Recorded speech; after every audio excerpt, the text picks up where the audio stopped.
Ryan. There is no way. So nobody knew why the É kids muito had mais red dots rápido, on their mano. arms, but the only one that was able to figure out who was killing the kids Huh? was. If you ever find that, you should never try to. Do you know the movie about? So you should never try to play musical chairs alone. What's wrong with playing musical chairs? So apparently, this is one of the most dangerous games. Like.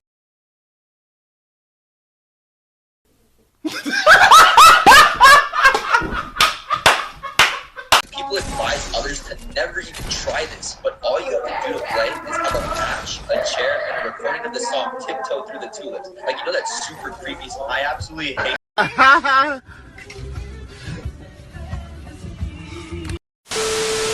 Never even try this, but all you have to do to play is have a match, a chair, and a recording of the song "Tiptoe Through the Tulips." Like, you know that super creepy song? I absolutely hate that song. So first, you can only play this game between midnight and 3 a.m. and you need to be in a super dark room with no light.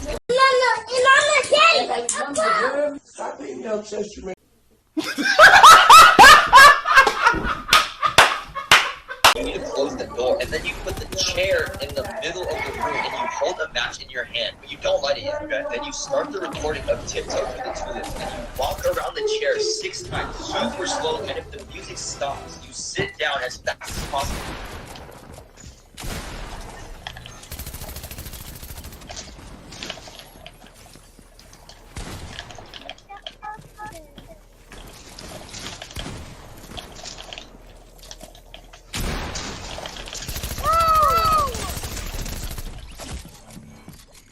That's what you give. That's what you get for trying to rush me.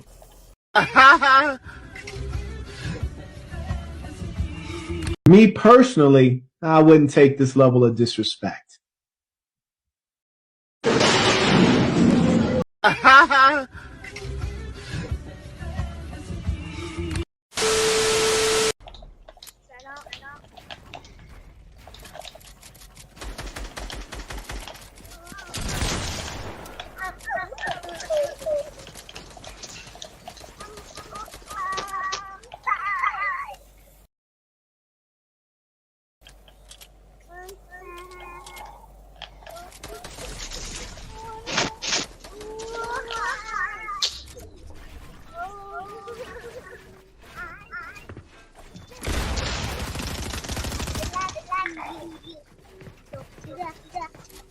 And do you know the movie about the guy who poisoned all his friends to make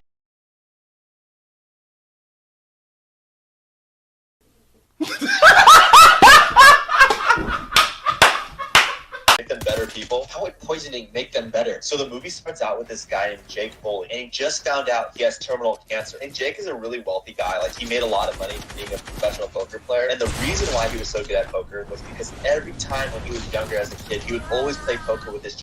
I'm here to tell you right now, we don't care. Let me tell you. We don't care. Jerry, childhood friends. Okay, so Jake knows he's gonna die from the cancer. So what he wants to do is get all his friends to come together one last time and play the game of poker together. But before they all come to the house, he gets his poison out of his bag and he fills up vials with this poison. This guy just has poison laying around. Yes.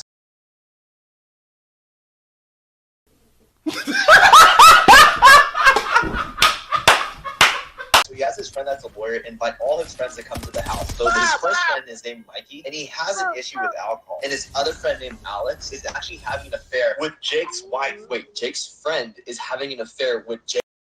What did he say? Me personally, I wouldn't take this level of disrespect. I'm here to tell you right now, we don't care. Let me tell you. We don't care. Jerry. Mikey gets in the house, and all of a sudden you notice Mikey has a gun, and he puts it in his pants. What do you mean by that? And Jake tells all his friends, okay, guys, here's a drink for everybody. We're going to play poker tonight, but just know, whoever loses has a serious consequence that I'm not going to tell you to the very end of the game. So all his friends agree to play this poker game. So they get to the table, they start playing, they're dealing the cards, everyone's having a good time. And then all of a sudden, Jake says, let's take a break. I want to talk to you guys. And he sits them down, and he tells them, just so you know, I have just poisoned all you guys. And What the? Yeah, so he tells all his friends, look, guys, I'm dying of cancer and I'm going to die soon. But I wanted you guys all to feel what it's like to be dying. So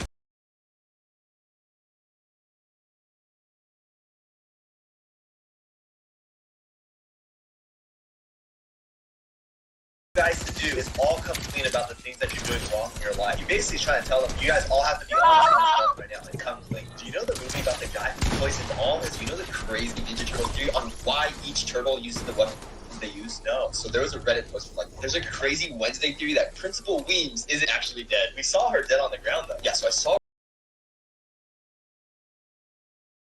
Reddit post, and there's a theory that Principal Weems never died, and there's actually crazy proof for it, because in episode 1 of the entire show, we see Lurch is driving the entire family all together, but when you get a close up on Lurch, you see that his right eye is like really cloudy and gray. Okay, so what does that have to do with her being alive? So if you look at episode 8, at the end of the entire show, we see Lurch picking up Wednesday without the family this time, and we get another close up of Lurch, and you can see his eyes are both black, like none of them are gray anymore. So the theory is that Principal Weems actually shapeshifted into Lurch, and that's not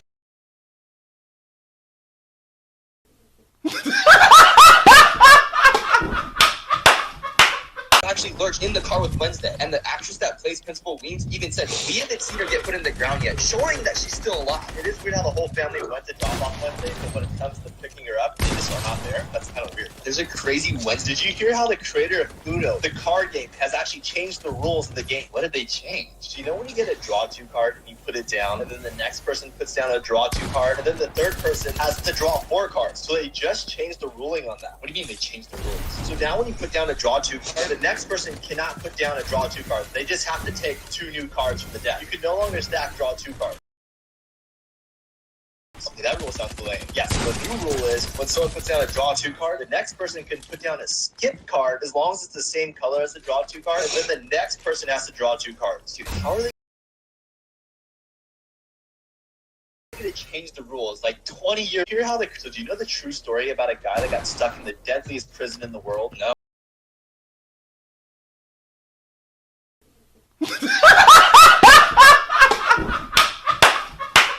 So it's based on a true story. And it starts with this guy named Tim. And he's walking on the street with these 2 big bags. And he decides to put one bag in a dumpster. And then he puts another bag on the sidewalk. And then he just walks away. And then all of a sudden an explosion happens. All these little papers fly out of the bag. And these papers were used to spread awareness for social justice. That's a good thing. Yeah, it is. But Tim gets arrested. So his girlfriend sneaks him some money. And then when Tim goes to court, the judge finds all this evidence of all the little bombs that Tim has made. And they Whoa, calm down, Jamal. Don't pull out the 9. They found Tim guilty, and they also found his friend Steven guilty. So they decided to put Tim and Steven in the deadliest prison called Victoria. And when they get to the prison, the captain of the whole prison already just hates their guts. That's never a good thing. So one of the prison guards takes Tim and Steven throughout the prison and show them around. And as Tim's walking through, he notices how secure this prison is. There is no way out. Each cell is surrounded by bars, and there's also an iron door that's in front of each cell. So you're stuck there. So that night, Tim tries to sleep, but he is just sleepless. He's so stressed out. Is he in the cell by himself? Yeah, so he has his own cell. So the next morning, they all go to breakfast, and Tim meets this guy named Dennis. And Dennis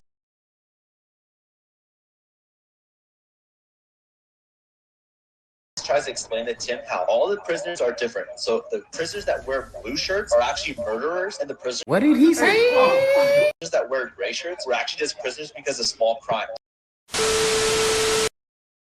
Leonard heard them talking about it. So later that day, Dennis is trying to tell Steven and Tim there is no way of escaping. There's all these security guards. There's a sniper on top of the roof. There's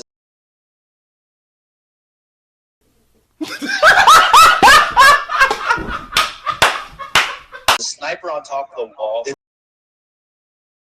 It's like fully locked down prison. No one's ever escaped from here. Seems like even if you get out of the prison, you're not going to get very far. Yeah, so Leonard walks up to them and asks them, hey guys, I want to be a part of this. I want to try to help you guys. So while they're talking, they don't realize that the captain of the prison is watching them from above and sees them talking and notices something's up with those guys. So a couple days go by and Tim starts to look at his cell and the keyhole in the cell. And he gets out a piece of paper and he starts trying to measure the length of the keyhole. And he gets a piece of wood and he starts trying to figure out if he could design a key that would fit in that hole. So do you know the true story about a guy that got prison in the world? No. So it's based on a true story, and it starts with this guy named Tim. And he's walking on the street with these 2 big bags. And he decides to put one bag in a dumpster, and then he puts another bag on the sidewalk. And then he just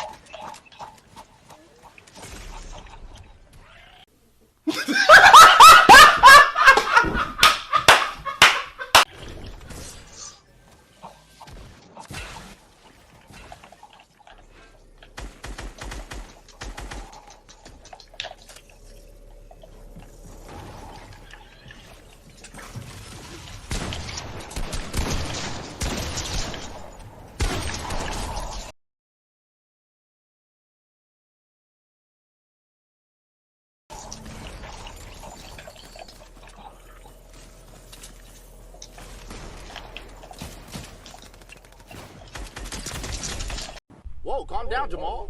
Don't pull out the 9.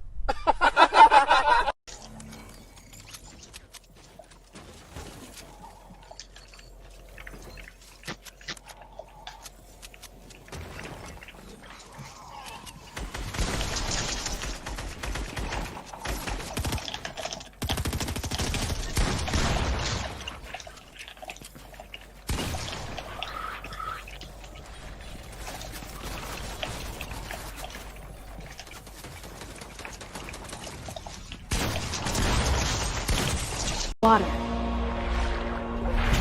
earth, fire, air.